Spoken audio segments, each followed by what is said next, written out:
Assalamualaikum warahmatullahi wabarakatuh teman-teman semuanya. Kembali lagi di mata kuliah pengembangan diri, di mana di sini kita akan membahas mengenai karir. Wah, apa aja itu ya yang akan dibahas? Baik, sebelumnya perkenalkan, saya Raden Roro Ananda Safira, NIM 18070161131, Universitas Islam Negeri Wali Songo Semarang, Prodi Psikologi, yang akan membahas mengenai tahap perkembangan karir.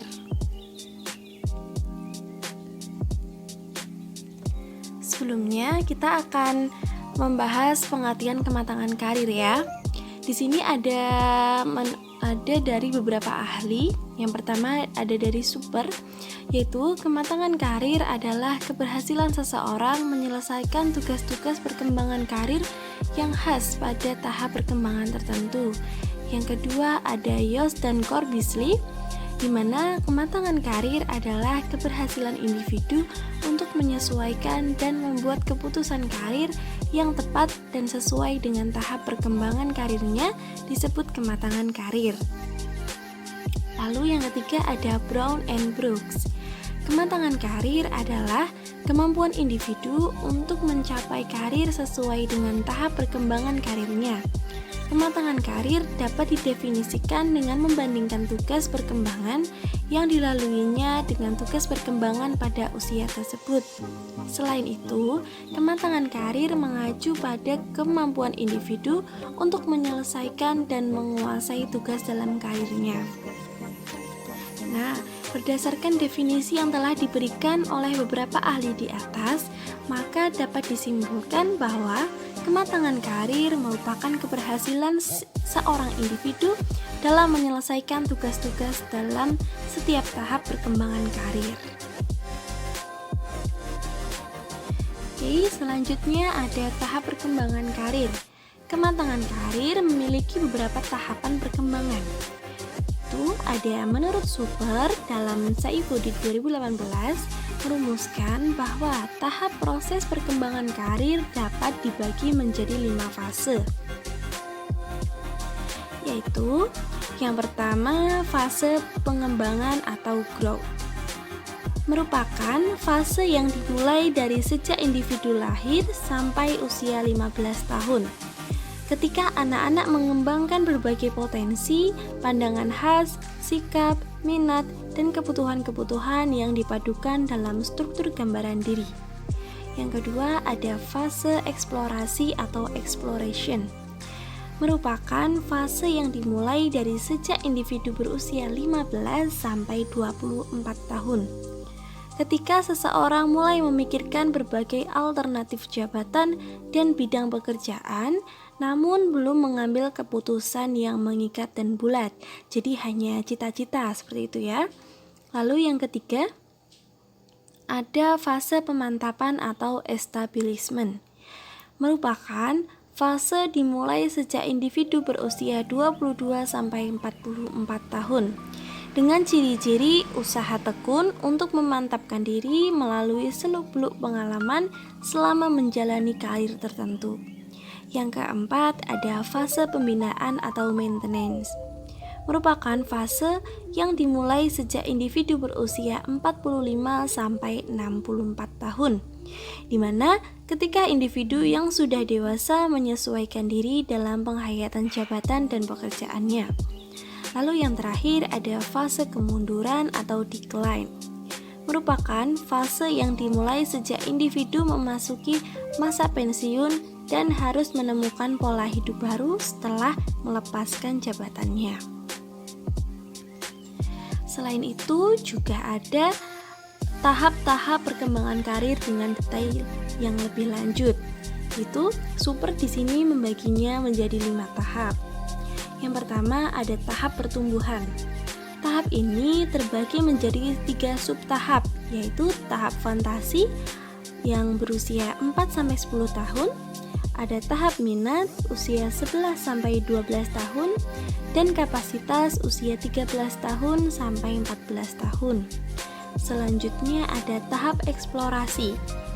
Tahap ini terbagi menjadi 3 subtahap, yaitu sementara usia 15 tahun sampai 17 tahun, transisi usia 18 sampai 21 tahun, dan percobaan usia 22 sampai 24 tahun. Selanjutnya ada tahap penentuan. Tahap ini terbagi menjadi 2 subtahap, yaitu percobaan usia 25 sampai 30 tahun dan stabilisasi usia 30 sampai 44 tahun. Lalu ada tahap pemeliharaan. Tahap ini hanya terdiri dari 1 tahap saja, yaitu usia 45 sampai 65 tahun. Yang terakhir ada tahap penurunan. Tahap ini terbagi menjadi 2 subtahap, yaitu pelambatan usia 65 sampai 70 tahun dan pensiun usia 71 tahun ke atas. Oke, selanjutnya ada menurut Ginsberg, tahap kematangan karir dibagi menjadi 3 tahap, yaitu yang pertama ada tahap fantasi. Tahap fantasi ini terjadi pada individu sebelum menginjak umur 11 tahun. Ciri-cirinya adalah anak membayangkan karir dan jenis pekerjaan yang dicita-citakan di masa depan. Bayangan ini tanpa disertai dengan perhatian akan kebutuhan, kemampuan, pendidikan, peluang kerja, persaingan kerja, dan pertimbangan realistis lainnya guna mencapai karir dan jenis pekerjaan yang dicita-citakan. Jadi hanya awang-awang gitu ya, angan-angan gitu. Lalu selanjutnya ada tahap tentatif. Tahap tentatif ini terjadi pada individu dengan usia 11 tahun sampai 17 tahun yang terdiri dari 4 fase. Yang pertama ada fase minat, yaitu usia 11 sampai 12 tahun, di mana fase ini remaja mencoba untuk menyadari minat dan bakatnya. Kesadaran akan minat dan bakatnya digunakan sebagai pertimbangan untuk membuat pilihan rencana studi dan kerja. Selanjutnya ada fase kemampuan, yaitu usia 13 sampai 14 tahun, di mana pada fase ini remaja mulai menyadari akan imbalan yang akan diperoleh, syarat yang harus dipenuhi pada setiap pekerjaan, dan persiapan yang berbeda bagi setiap pekerjaan, serta melakukan evaluasi terhadap kemampuan dirinya dalam menentukan tujuan studi lanjut dan karir. Lalu ada fase nilai, yaitu usia 13 sampai 14 tahun. Fase ini memiliki ciri ketika seseorang ini dewasa melakukan usaha untuk menyesuaikan antara persyaratan dan kualifikasi yang diperlukan ketika bekerja kelak dengan minat, bakat, kemampuan, kapasitas, dan nilai pribadi yang dimilikinya. Lalu yang terakhir ada fase transisi, yaitu usia 17 tahun. Pada fase ini, remaja mengalami peralihan dari fase tentatif menuju fase realistis. Fase ini sebagai respon terhadap pengaruh dan tekanan dari sekolah, teman, dan orang tua. Pada fase ini, remaja semakin dekat menghadapi masa depannya, sehingga sekolah dan orang tua telah menumpukan harapan pekerjaan yang akan dicapai oleh remaja. Selanjutnya ada tahap realistik. Pada tahap ini, individu sejak usia 17 tahun ya, seperti yang tadi itu. Pada tahap ini, individu telah mempertimbangkan studi lanjut dan karir dengan pertimbangan yang sangat kompleks. Tahap ini dibagi menjadi 3 fase, yaitu ada fase eksplorasi, terjadi pada usia 17 sampai 18 tahun. Pada fase ini, remaja berusaha mencari informasi karir secara intensif sebagai bekal guna memilih karir. Lalu ada fase kristalisasi. Fase ini terjadi pada usia 19 sampai 21 tahun. Pada fase ini, remaja sudah mulai mengerucutkan atau fokus pada pandangan dan pilihan karirnya, serta menumbuhkan komitmennya guna mencapai rencana karirnya tersebut. Lalu, yang terakhir ada fase spesifikasi. Fase ini terjadi pada usia 21 tahun ke atas.